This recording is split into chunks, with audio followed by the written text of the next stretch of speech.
Assalamualaikum warahmatullahi wabarakatuh. Halo, apa kabar kalian semua? Bagi para pecinta sinetron dimanapun kalian berada, mudah-mudahan kalian semua tetap diberikan kesehatan dan tetap dimudahkan rezekinya ya. Amin ya robbal alamin.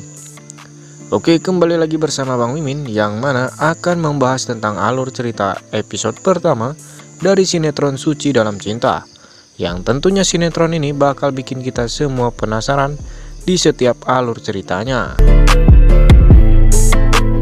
Oke, sebelum lanjut ke alur ceritanya yang lebih dalam dan lebih lebar lagi, untuk mempersikukuh tali silaturahmi antar fans dimanapun kalian berada, tulis asal kota kalian di kolom komentar. Dan satu lagi, bagi kalian yang baru menemukan channel ini, mohon dukungannya dengan memencet tombol subscribe dan aktifkan terus tombol lonceng notifikasinya, agar kalian tidak ketinggalan info-info menarik seputaran sinetron Suci Dalam Cinta untuk selanjutnya dari Bang Mimin ya. Selamat menyaksikan. Di episode pertama ini diperlihatkan dengan adegan awal di perkantoran Kinan, seorang OB yang sedang berusaha menyadap dan memanipulasi data milik perusahaan Kinan. Dan di saat sedang melakukan penyadapan, OB tersebut dipergoki oleh Jeffrey, yaitu sahabat dari Kinan.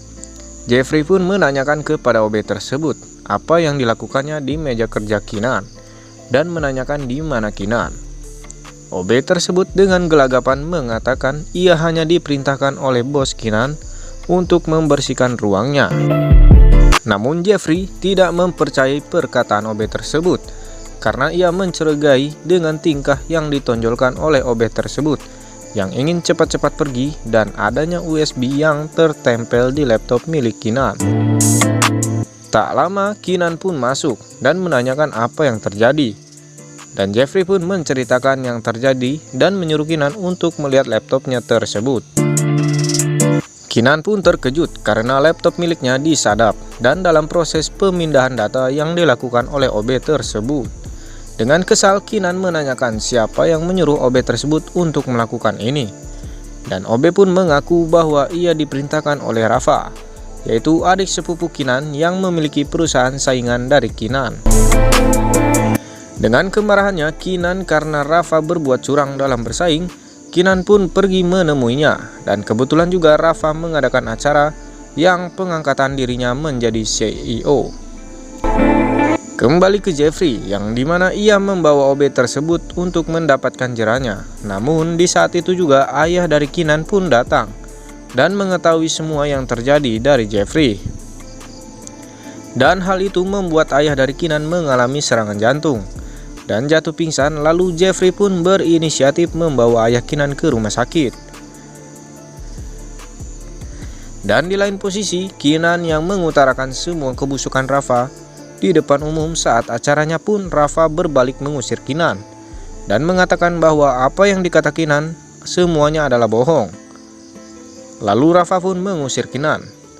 Tak lama akibat dari peristiwa tersebut, istri dari Rafa yaitu Sheila pun merasakan sakit karena mulai ingin melahirkan, dan Rafa pun membawa Sheila langsung ke rumah sakit.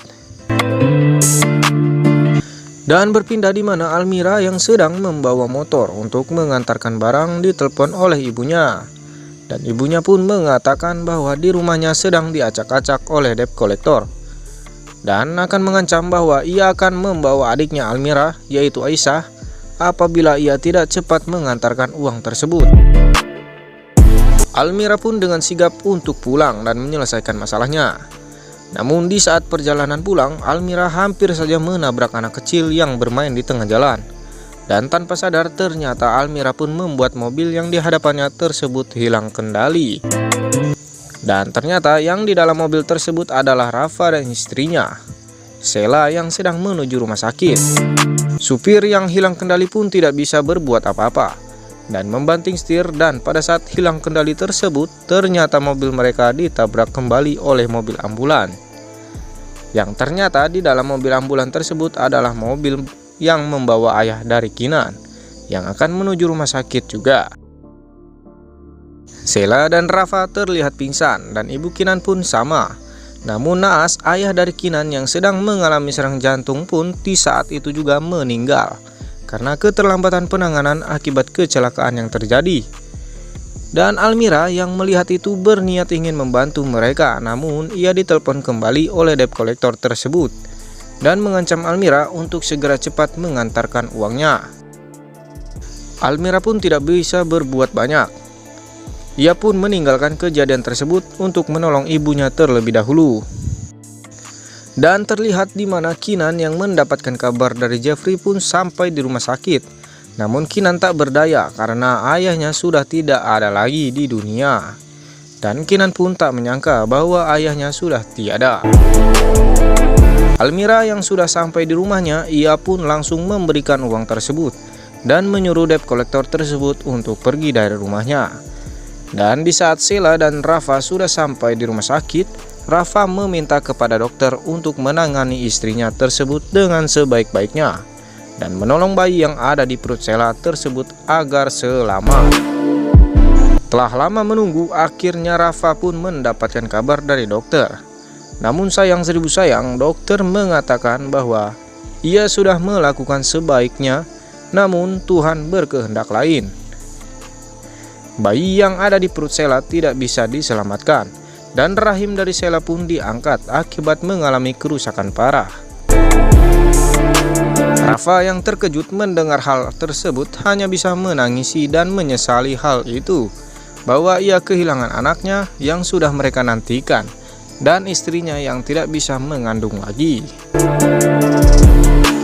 Pindah ke scene lain di mana Almira yang kembali ke tempat terjadinya kecelakaan tersebut dan menanyakan kepada warga sekitar untuk mencari tahu bahwa di mana kemana orang yang mengalami kecelakaan tadi.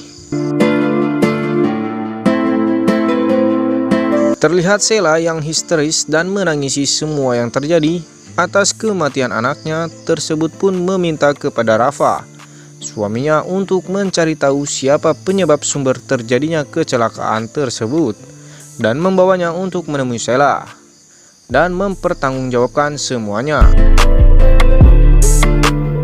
Kembali ke Kinan, di mana telah selesainya pemakaman ayahnya tersebut. Kinan cuma bisa menenangkan ibundanya dan meminta ibundanya untuk menerima semuanya yang telah terjadi dan berjanji akan mencari siapa penyebab kecelakaan yang dialami oleh ayah dan ibunya. Tak lama, oma dari Kenan pun menghubunginya. Namun ibu Kinan memberitahu Kinan agar tidak menceritakan apa yang terjadi kepada omanya. Dengan menahan tangis, Kenan mengatakan tidak terjadi apa-apa kepada omanya dan mengatakan semua baik-baik saja. Di sisi lain, Rafa yang sudah mengetahui siapa dan di mana penyebab kecelakaannya ternyata masih karyawannya dan meminta kepada anak buahnya untuk mencari biodatanya dan menjemputnya besok pagi. Keesokannya, Rafa yang mendatangi rumah dari Almira, yaitu orang yang dituduh Rafa atas penyebab kecelakaan yang dialaminya, untuk meminta pertanggungjawaban Almira dan memaksanya untuk ikut dengannya. Almira yang mengetahui itu pun hanya bisa meminta maaf dan mencoba menjelaskan bahwa ia tidak sengaja karena ia menghindari anak kecil yang sedang bermain di tengah jalan. Akibat kegaduhan tersebut, ibunda dari Almira mengatakan apa yang terjadi pada Rafa bukan kesalahan Almira, karena Almira tidak bermaksud seperti itu, karena semua itu real kecelakaan. Namun Rafa yang sedang menahan marah pun tidak bisa mendengarkan penjelasan Almira dan justru memaksanya untuk ikut dengannya dan menyeret Almira untuk masuk ke mobilnya dan meninggalkan ibunda Almira. Sesampainya di rumah Rafa, Almira pun dipertemukan dengan Sheila yang terlihat sedang menangisi kuburan anaknya. Sheila lalu melihat Almira tanpa diduga menamparnya karena akibat dari Almira ia kehilangan anaknya dan rahimnya. Almira pun hanya bisa meminta maaf dan mengatakan akan melakukan apapun, tapi maaf dari Almira tidak bisa mengubah semuanya. Dan Sheila pun mengiyakan perkataan Almira untuk melakukan apapun. Sheila meminta kepada Almira untuk menikah dengan Rafa suaminya, agar Sheila memiliki anak dari Rafa, karena kita tahu Sheila tidak bisa lagi mengandung. Namun Almira tidak bisa melakukan hal tersebut dan Almira pun dikurung di sebuah kamar agar tidak kabur. Rafa yang mendengar perkataan Sheila pun mencoba untuk Sheila menjelaskannya kembali bahwa ia harus menikahi orang yang sudah membunuh anaknya, dan Sheila hanya mengatakan bahwa Almira harus menderita dan merasakan apa yang Sheila rasakan sekarang. Di saat Almira hamil dan melahirkan, ia akan merebut anaknya. Mendengar hal tersebut, Rafa hanya bisa terdiam dan memeluk istrinya tersebut, Sheila. Tak lama, Almira dihubungi oleh Aisyah, adiknya, bahwa ibunya mengalami serangan jantung dan sedang di perjalanan ke rumah sakit. Namun Almira yang mengetahui bahwa ia tidak bisa kemana-mana karena di luar kamarnya ada anak buah dari Rafa yang menjaganya agar tidak kabur. Akhirnya Almira merencanakan untuk berpura-pura sakit perut dan meminta tolong kepada penjaga agar membukakan pintu. Dan di saat penjagaan membukakan pintu, Almira pun memukul penjaga dan berhasil kabur. Aksi kejar-kejaran antara penjaga dari Rafa dan Almira pun akhirnya Almira tertangkap. Namun di saat perjalanan, Kinan melihat perempuan yang sedang dikejar-kejar laki-laki dan berniat membantunya agar terlepas dari mereka. Kinan menghajar habis-habisan orang-orang tersebut, dan di saat kesempatan itu pun Almira kabur dan menghindari anak buah Rafa. Dan Almira yang sampai di rumah sakit pun bertemu dengan Aisyah, dan Aisyah pun mengatakan bahwa ibunya harus dioperasi. Namun Almira tidak bisa berbuat apa-apa karena ia tidak mampu untuk membiayai rumah sakit. Ternyata Rafa dan Sheila sudah berada di rumah sakit tempat ibunda Almira dirawat, karena Rafa dan Sheila sudah mengetahui bahwa Almira akan menemui ibunya yang sedang sakit. Rafa pun membuat perjanjian. Apabila Almira menyetujui dan menandatangani surat tersebut yang berisikan perjanjian bahwa apabila Almira menikah dengan Rafa, maka semua biaya operasional, hutang, dan biaya kehidupan dari keluarga Almira